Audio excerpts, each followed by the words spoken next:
The Kia EV6 is hitting the US market in 3 trim levels. The $42,115 Lite RWD comes with a 58.0 kWh battery and 167 horsepower from a rear motor. The $48,215 Wind RWD and $52,415 GT Line RWD are fitted with a 77.4 kWh battery. And get 225 horsepower from the same motor, and the $52,115 Wind AWD and $57,115 GT Line AWD keep the 77.4 kWh battery and add a front motor for a total of 320 horsepower. The 320 HP GT Line AWD is the model. We originally drove in Europe, and indeed the specifications that matter are identical to the US market version we just tested here at home. As you approach the EV6, the door handles extend automatically. You enter it like a low-riding car. Kia calls the EV6 a crossover, but it's less convincing than those from Audi, Ford, and Volkswagen. Although the wheelbase has been shortened by 4 inches compared to the Hyundai Ioniq 5, it's still long compared to its overall length. And that means generous interior space both up front and in the rear. There's a frunk as well, but underhood you find a medium-sized plastic box.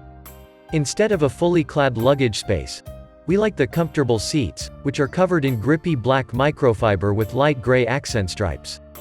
There is a clever USB port on the seatbacks for the rear passengers, who enjoy plenty of room themselves. The floating center console houses the start, stop button, a round gear selector, and a wireless phone charger. 2 screens, the center one touch-sensitive, stretch in front of the driver. The steering wheel is a futuristic 2-spoke design. This interior does not try to emulate conventional cars, instead underscoring that the EV6 is something different.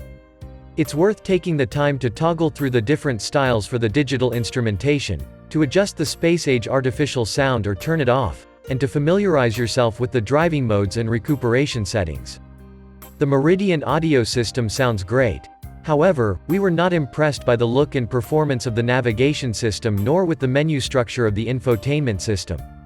The GT Line AWD's 320 horses and 446 pound-feet of torque make for immediate accelerator response, and there's enough oomph to keep the power rush going. We measured a 4.5-second sprint to 60 miles per hour.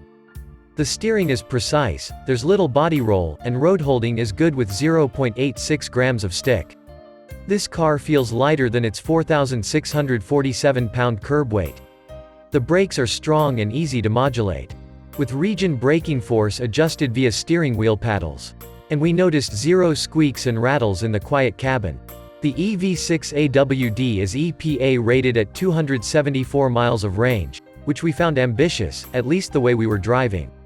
At speeds around 80 miles per hour, you're lucky to squeeze 200 miles out of it.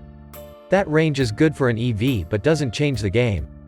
At least the 800-volt architecture and 350 kW DC fast charging capability should allow for speedy recharging.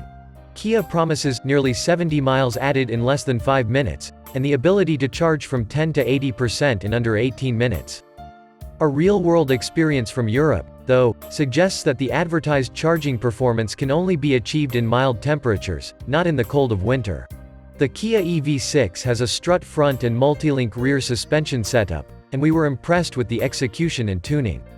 The steering is precise, understeer is kept under tight control, and road holding is great, not least thanks to the Michelin Pilot Sport 4 tires on 20-inch wheels.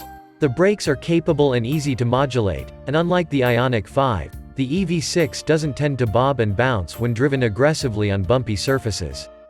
There is surprisingly little body roll, and this car feels a lot lighter than its actual weight. Of course, the Kia EV6 comes with a suite of assistance systems, which work well enough to provide helpful feedback but don't mislead you into a false sense of security. Long trips are a pleasure thanks to the quiet cabin, and we noticed 0 squeaks. Even with more and more EVs on the market, the Kia EV6 is a very attractive proposition. It combines mass-market build quality with the sporty appeal of a Tesla Model 3, and it is a lot more attractive than the VW ID.4 and Audi Q4 e-tron.